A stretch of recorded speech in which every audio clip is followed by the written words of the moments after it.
Hi, my name's Josh Tierney and I'm here with Drew Henderson from the Cool Kids Club today. And we're going to be talking a little bit about how kids have dealt with anxiety during the COVID period, which has been the last 6 months.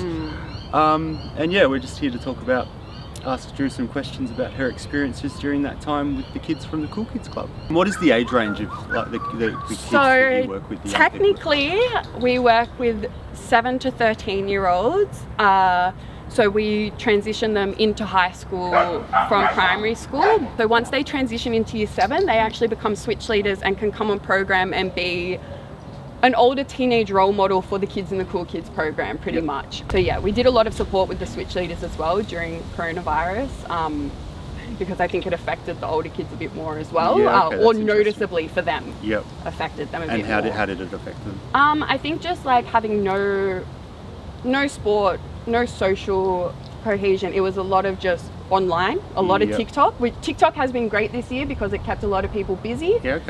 But then a lot of other things have come up on TikTok that we had to deal with. So it was interesting, but they miss training, they miss like playing sports, they miss buying new footy shoes. Like every Zoom session we talked about sports. They showed us their medals they're so proud of. Like it was really great to get to know them more.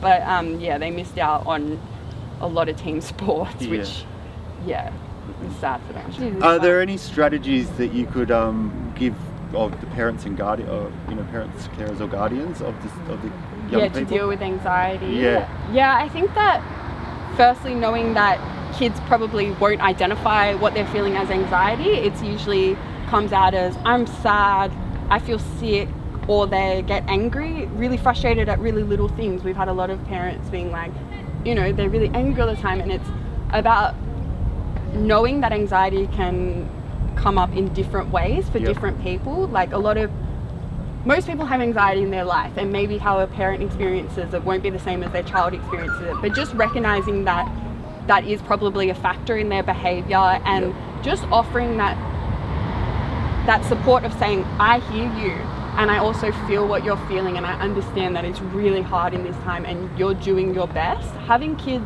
having that and knowing that when they're feeling bad they can say, hey, I'm not feeling good, is one of the most important things.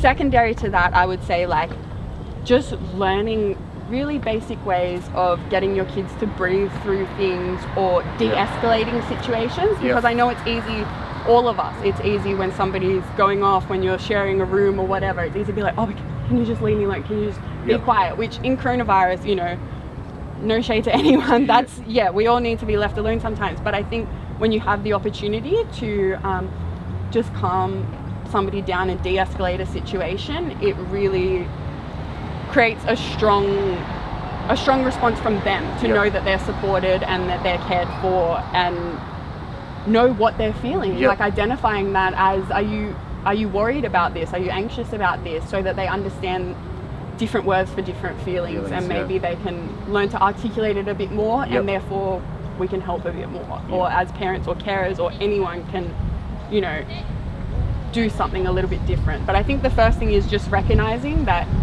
as a parent you're going through so much pressure, anxiety. Kids are probably also feeling that, but they don't have the words to say it. They can't. So I think just recognizing that in the first place, and when you have the energy to just take that time and sit through it and talk to them there and then. And sometimes they're not easy to talk to when they're crying and blowing up and just screaming, and that's okay. And I suppose that pressure and the pressure that kind of came up during this time when people were homeschooling as well, and it's just like the advice that I was given, it's just like, you just do your job. Literally. You just do your job and they'll learn. But but that was an important part for me as well. I think that's as well, it's like to recognize we're in a global pandemic. Nobody has been in this situation since the Spanish flu.